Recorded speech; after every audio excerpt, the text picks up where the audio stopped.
Hi everyone, welcome to my YouTube channel Deepak classes. आज से हम आप लोगों की बायोलॉजी की क्लास स्टार्ट करते हैं। तो आइए देखते हैं हमारा फर्स्ट चैप्टर क्या है। हमारा फर्स्ट चैप्टर है जैव प्रक्रम यानी लाइव प्रोसेस। इसमें हम लोगों को बहुत सारे टॉपिक्स पढ़ने हैं। आइए देखते हैं क्या क्या टॉपिक्स है इसमें। हमारा पहला टॉपिक्स है पोषण तथा पोषण के प्रकार, जिसमें हम पेड़ पौधों के पोषण के बारे में, जीव जंतु के पोषण के बारे में पढ़ेंगे। और सेकंड है पौधों में पोषण, पेड़ पौधों के पोषण के बारे में पढ़ेंगे। तीसरा अमीबा में पोषण, मानव पाचन तंत्र, श्वसन तथा सांस लेने में अंतर, पेड़ पौधों के सांस लेने में और मनुष्यों के सांस लेने में अंतर, मानव श्वसन तंत्र, पौधों में श्वसन तंत्र, मानव परिसंचरण तंत्र, पौधों में परिवहन, मानव उत्सर्जन तंत्र, पौधों में उत्सर्जन। इतने सारे टॉपिक्स हम लोगों को पढ़ने हैं। तो आइए देखते हैं अपना फर्स्ट टॉपिक, पोषण तथा पोषण के प्रकार।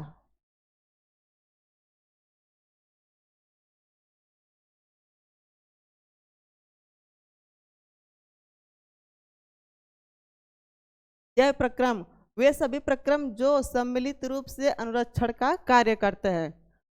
अनुरक्षण यानी ऊर्जा। ऊर्जा हम लोग, हमारे शरीर के लिए ऊर्जा बहुत ही आवश्यक है। नेक्स्ट है पोषण, वह संपूर्ण प्रक्रिया जिसके द्वारा जीव जंतु भोजन प्राप्त करते हैं तथा क्रियाओं में इसका उपयोग करते हैं, पोषण कहलाता है। पोषण दो प्रकार का होता है, स्वपोषण, परपोषण। स्वपोषण यानी कि जो अपना भोजन स्वयं बनाते हैं, जैसे कि पेड़ और पौधे। नेक्स्ट है परपोषण, जो अपने भोजन के लिए दूसरों पर डिपेंड होते हैं, जैसे कि जीव जंतु। परपोषण 3 टाइप्स के होते हैं, शाकाहारी, मांसाहारी और सर्वाहारी। शाकाहारी जैसे कि हिरण, गाय और भी बहुत सारे जंतु हैं। मांसाहारी में शेर, बाघ, चीता। और सर्वाहारी में मनुष्य, जो कि मांसाहारी भी है और शाकाहारी भी।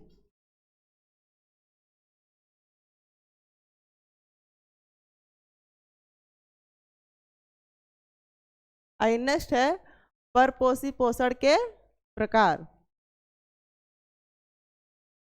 ये भी 3 टाइप्स के हैं। परजीवी पोषण यानी जो हमारे शरीर के ऊपर रह करके अपना भोजन प्राप्त करते हैं और हानि भी नहीं पहुंचाते, जैसे कि जू हो गया, जोक और अमरबेल। ये हमारे शरीर के ऊपर रह करके अपना न्यूट्रिशन प्राप्त करते हैं और हमारे शरीर को कोई हानि भी नहीं पहुंचाते। दूसरा है मृतजीवी पोषण यानी मृत पोषी, जैसे कि कवक और जीवाणु, जो सड़े गले पदार्थों से अपना भोजन प्राप्त करते हैं।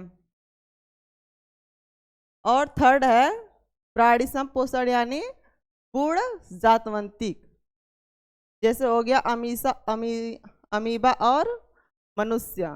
जो कि प्राणिसम का मतलब है जैसे कि पहले अपना भोजन ग्रहण करेगा और बाद में उसका पाचन करेगा, उसे हम प्राणिसम कहते हैं। अब देखते हैं पौधों में पोषण। जैसे आप लोग जानते हैं कि पौधों में पोषण किस तरह होता है। पौधों में पोषण प्रकाश संश्लेषण के द्वारा होता है। वो अपना भोजन प्रकाश संश्लेषण से बनाते हैं।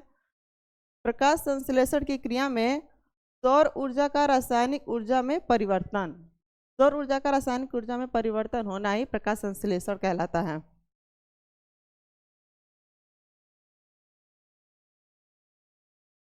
प्रकाश संश्लेषण की प्रक्रिया में क्लोरोप्लास्ट, जो कि हरित लवक कहते हैं, होती है। यानी कि पौधों में के पत्तियों में पाया जाता है क्लोरोप्लास्ट, जिसमें हरित लवक पाया जाता है। क्लोरोप्लास्ट में क्लोरोफिल वर्णक पाया जाता है, जिसके कारण पत्तियों का रंग हरा होता है। प्रकाश संश्लेषण के लिए आवश्यक घटक ये सूर्य का प्रकाश, CO2, क्लोरोफिल और H2O, ये सारे मिलकर के प्रकाश संश्लेषण की क्रिया करते हैं और भोजन का निर्माण करते हैं।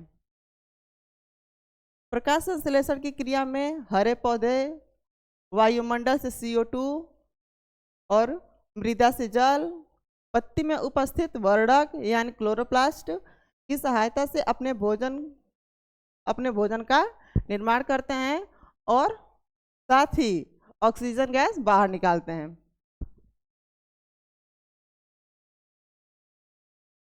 आइए अब देखते हैं अमीबा। अमीबा के बारे में।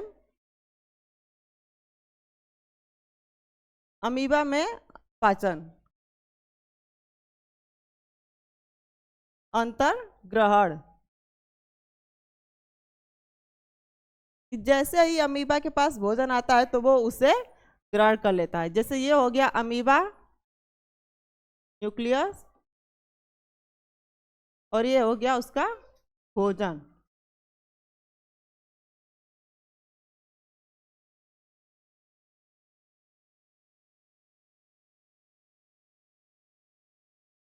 ये हो गया खाद्य पदार्थ। और नेक्स्ट है अवशोषण, यानी भोजन पूरे कोशिका में फैल जाता है।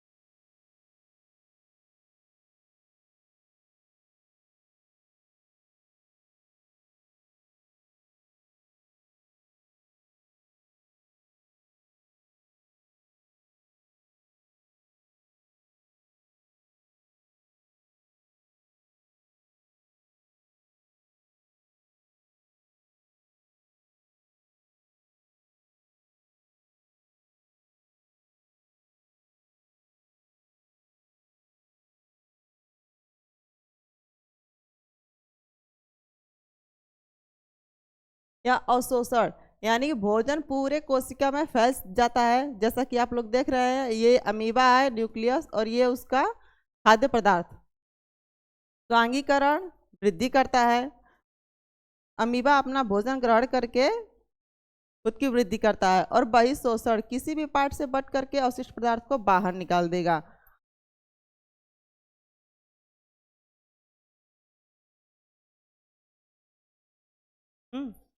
अमीबा में प्राणिसम पोषण पाया जाता है। बस आज के लिए इतना ही और नेक्स्ट टॉपिक कल स्टार्ट करेंगे। धन्यवाद।